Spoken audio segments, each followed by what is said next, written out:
अस्सलाम वालेकुम, welcome to binary classroom. आज की इस क्लास में हम लोग कंडीशंस को पढ़ने वाले हैं और हमारे जो जितनी भी ये कंडीशनल लॉजिक का जो चैप्टर है इसके अंदर हम लोग जितने भी हमारे पास पॉसिबल कंडीशंस होती हैं सी लैंग्वेज में उन तमाम को पढ़ेंगे। उनमें से जो पहली कंडीशन है वो है इफ़ स्टेटमेंट की, तो आज हम उसी को पढ़ेंगे, उसको समझेंगे। अब इस पूरी लेक्चर के अंदर मैं आपको सबसे पहले तो इफ़ स्टेटमेंट क्या होती है ये बताऊंगा, उसके बाद उसका सिंटैक्स बताऊंगा। सिंटैक्स बताने के बाद नेक्स्ट हम लोग उसका फ़्लो चार्ट देखेंगे। फ़्लो चार्ट के बाद एक प्रैक्टिकल एग्जांपल भी हम लोग देखेंगे सी लैंग्वेज के अंदर, डेव C++ में कोड करके देखेंगे। तो इन्हीं 4-5 चीज़ों को ही मिला के अगर आपके पास लॉन्ग क्वेश्चन आ जाता है एग्ज़ाम में तो आप लोग ऐसे ही लिखेंगे तरतीब में, पहले डेफिनेशन, फिर सिंटैक्स, देन फ्लो चार्ट और फिर एक छोटा सा प्रोग्राम भी लिखेंगे, तो आपको फुल मार्क्स मिलेंगे। अगर इनमें से आप कुछ भी मिस करते हैं तो आपको चांसेस है कि फुल मार्क्स ना मिले। नाउ बढ़ते हैं इफ़ स्टेटमेंट की तरफ कि व्हाट इज़ इफ़ स्टेटमेंट। तो if statement is the simplest form of selection statement. इसमें होता क्या है कि आपका एक ही स्टेटमेंट्स का ब्लॉक होता है जो कि कंडीशन के ऊपर बेस कर रहा होता है। If the condition is true, अगर हमारी कंडीशन ट्रू हो जाती है देन वो ब्लॉक ऑफ कोड या वो जो स्टेटमेंट्स है वो एग्जीक्यूट होती हैं, अदरवाइज कुछ भी नहीं होता। If statement is the simplest form of selection statement, it is use to execute और स्किप द स्टेटमेंट। या तो एग्जीक्यूट होगी हमारी स्टेटमेंट, यानी कि या तो हमारा प्रोग्राम एग्जीक्यूट होगा या वो एग्जीक्यूट नहीं होगा। और skip the statement based on a condition. If the condition is true, अगर तो हमारी दी गई कंडीशन ट्रू हो जाती है, द स्टेटमेंट और set of statement after if statement is executed, then क्या होगा, जो हमारी कंडीशन के बाद जो हम लोगों ने स्टेटमेंट्स लिखी होंगी वो एग्जीक्यूट हो जाएंगी। If the condition is false, अगर कंडीशन ही फॉल्स हो जाती है, then the set of statement after if is not executed, then हमारे पास स्टेटमेंट एग्जीक्यूट नहीं होगी। इसका जो सिंटैक्स है, सिंटैक्स क्या होता है बेसिकली, हमारे पास जो रूल्स होते हैं जिनके तहत हम लोग किसी भी प्रोग्रामिंग लैंग्वेज में जो हमारी लॉजिक है उसको लिखते हैं। इफ़ स्टेटमेंट को सी लैंग्वेज में लिखने का जो सिंटैक्स है वो कुछ इस तरह से है। सबसे पहले तो आपको इफ़ लिखना होता है छोटे लफ्ज़ों में। सी लैंग्वेज में बड़े अल्फाज में नहीं लिखी जाती, छोटे अल्फाज में हर चीज़ लिखी जाती है। इफ़ लिखने के बाद आप लोगों ने पैरेंथेसिस डालनी है, यानी कि छोटी ब्रैकेट डालेंगे और छोटी ब्रैकेट के अंदर आप लोगों ने कंडीशन लिखनी है। अब ये कंडीशन इंग्लिश वाली कंडीशन नहीं लिखनी जैसे मैंने लिखी हुई है, नहीं, यहाँ पर आप जो टास्क आपका है, जो शर्त आपने लिखनी है वो लिखेंगे।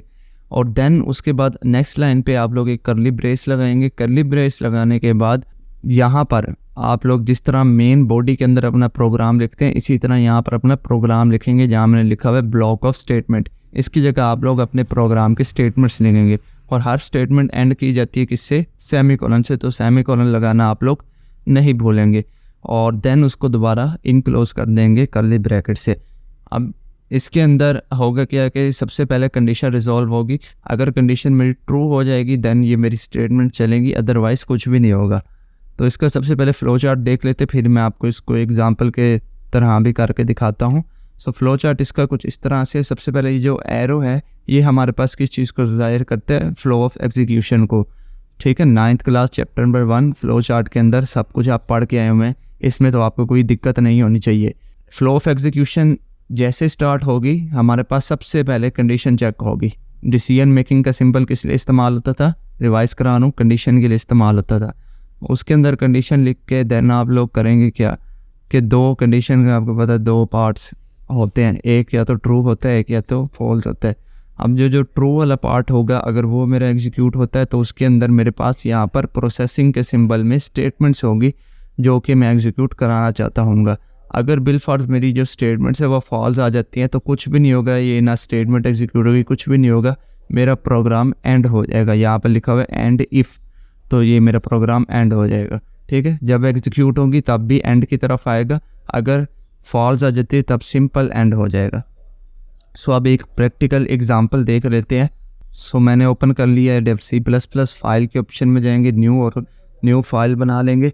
अब इस प्रॉब्लम हम लोगों ने करना क्या है, यहाँ पर किस चीज़ को सॉल्व करना है, हम लोगों ने प्रोग्राम बनाना है जो कि चेक करे कि हमने जो गिवन नंबर दिया उसको वो जो है वो इवन है या ऑड है। हम लोगों ने ऐसा प्रोग्राम बनाना है जो कि चेक करे हमारे दिए गए नंबर जो है इवन है या नहीं है। तो सबसे पहले तो मैं इसको सेव कर लेता हूँ, और सेव करने के बाद मैं यहाँ पर अपना बेसिक स्ट्रक्चर लिख देता हूँ। बेसिक स्ट्रक्चर कंप्लीट करने के बाद सबसे पहले तो आप एक दफ़ा प्रोग्राम को अच्छे से पढ़ें कि प्रोग्राम हमने किस चीज़ का बनाना है। प्रोग्राम हमने इस चीज़ का बनाना है जो हमें हमारे दिए गए नंबर को चेक करके बताए कि वो इवन है या ओड है। अब इवन और ओड नंबर को चेक करने का तरीका जो है वो 9th क्लास में भी आप लोग पढ़ चुके हैं, बट यहाँ मैं आपको एक दफ़ा फिर से बता देता हूँ कि अगर दिए गए नंबर को 2 पे डिवाइड करें और उसका जो रिमाइंडर है वो 0 आ जाता है, देन जो आपका नंबर होता है वो इवन कहलाता है। ठीक है, यानी कि मैं ये कहना चाहता हूँ कि अगर जो आपका नंबर है, फ़र्ज़ करें n है, उसको अगर आप लोग डिवाइड कर देते हैं 2 के साथ डिवाइड कर दें और उसका जो रिमाइंडर वो अगर आ जाता है 0, तो मेरे पास जो है वो क्या कहलाएगा, ये इवन नंबर कहलाएगा। याद रखें डिवाइड करने के दौरान एक हमारे पास कोशेंट होता है जो डिवीजन के ऊपर वाली साइड पे बचता है। मैं इसको आपको ऐसा करता हूँ, दिखा देता हूँ, ऐसे समझ नहीं आएगी शायद आपको। देखें एक्चुअल में मैं कहना क्या चाह रहा हूँ कि कोई भी नंबर है, फ़र्ज़ करें वो नंबर है n, अगर उसको मैं डिवाइड करूँ 2 से, तो उसका जो रिमाइंडर है वो मेरे पास 0 आना चाहिए। अब इस बात का क्या मतलब है, फ़र्ज़ करें कि ये जो मेरा n है इसकी जगह मैं नंबर दे रहा हूँ 12, तो मैं चेक करना चाहता हूँ क्या ये 12 इवन है या ओड है। सो मैं किस तरह से इसको चेक कर पाऊँगा, सबसे पहले तो इस नंबर को 2 से डिवाइड करूँगा, तो यहाँ पर मैं 12 लिख दूँगा और यहाँ पर 2 लिख दूँगा, तो 2 6 आर 12, ये होगा कम्प्लीटली डिवाइड। 12 में से 12 गए तो क्या आ जाता है 0। अब ये जो लास्ट में ये चीज़ बची है इसको क्या बोला जाता है, रिमाइंडर। तो अगर मेरा रिमाइंडर जो है वो 0 आ जाता है, जो कि आ रहा है 0, तो मैं क्या कहूँगा कि मैं कह सकता हूँ कि क्या ये मेरा नंबर इवन है। बिल्कुल, अगर मेरा रिमाइंडर जो है वो 0 आ जाता है तो मैं कह सकता हूँ कि मेरा जो नंबर है वो इवन है। देखें ये ऊपर वाला जो होता है वो कोशेंट होता है, हमने इसको नहीं देखना, हमने यहाँ रिमाइंडर को देखना है। सो रिमाइंडर को कैलकुलेट करने के लिए हमारे पास जो ऑपरेटर इस्तेमाल होता है, चैप्टर नंबर 2 में हम लोग पढ़ के आ चुके हैं, वो इस्तेमाल होता है मॉडुलस ऑपरेटर।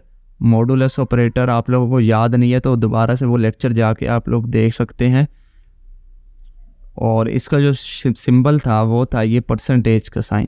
तो अगर मैं जो भी मेरा नंबर है, जैसे कि ये 12 है, इसको मैं अगर परसेंटेज के साथ, अब ये मैं सी लैंग्वेज का लिख रहा हूँ सिंटैक्स, उसको 2 के साथ कर दूँ और अगर वो मेरा इक्वल आ जाता है 0 के। अब देखें यहाँ मैंने 2 दफ़ा इक्वल लगाया है, याद हो आपको, एक था सिंगल इक्वल टू, एक था डबल इक्वल टू, और जो डबल इक्वल टू था वो मैंने कहा था ये इक्वल टू ऑपरेटर होता है, ये कंपैरिजन के लिए यूज़ होता है। तो ये भी आप लोगों को याद रखना है। तो इस तरह से हम लोग मालूम कर सकते हैं कि क्या हमारा नंबर इवन है या नहीं है। तो वही लॉजिक मैंने यहाँ पर भी अप्लाई किया। तो सबसे पहले करूँगा क्या कि मैं एक वेरिएबल बना लूँगा n नाम से, जिसके अंदर मैं नंबर दे दूँगा 12। ठीक है, आप इसकी जगह कोई भी नंबर ले सकते हैं।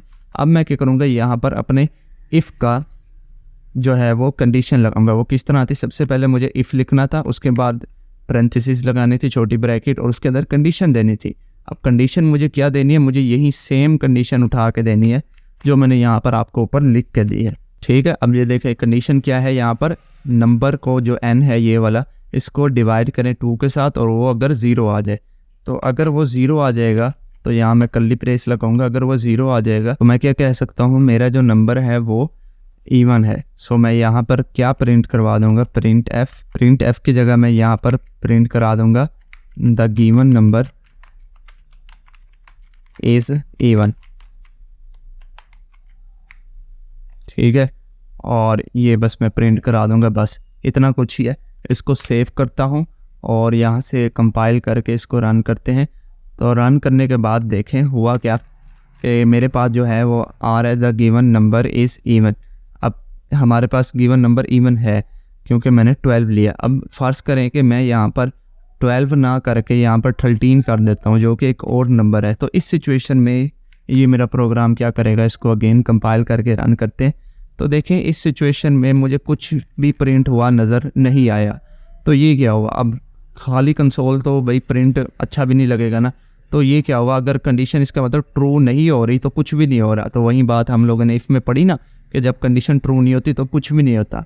लेकिन मैं चाहता हूँ कि यार नहीं यार, अगर कंडीशन ट्रू ना भी हो ना, देन भी मुझे कुछ ना कुछ तो प्रिंट हुआ नज़र आए। चलो इसकी जगह ये प्रिंट हुआ नज़र आ जाए कि आपका जो दिया गया नंबर है वो एक ओड नंबर है। बट इस चीज़ को मैं हैंडल किस तरह करूँगा, तो इस चीज़ को हैंडल करने के लिए हम लोग नेक्स्ट लेक्चर देखेंगे। तो नेक्स्ट लेक्चर आप लोगों ने मिस नहीं करना। उस चीज़ में हम इसी चीज़ को हैंडल करना सीखेंगे कि हम लोग किस तरह से, अगर हमारी कंडीशन ट्रू नहीं होती देन अगर फॉल्स हो जाती है तो उसको किस तरह से हैंडल किया जाता है। नेक्स्ट लेक्चर में हम लोग ये बड़ी डिटेल से देखेंगे। तो फिलहाल के लिए इस वीडियो में इतना ही, मिलते हैं किसी नेक्स्ट वीडियो में, तब तक के लिए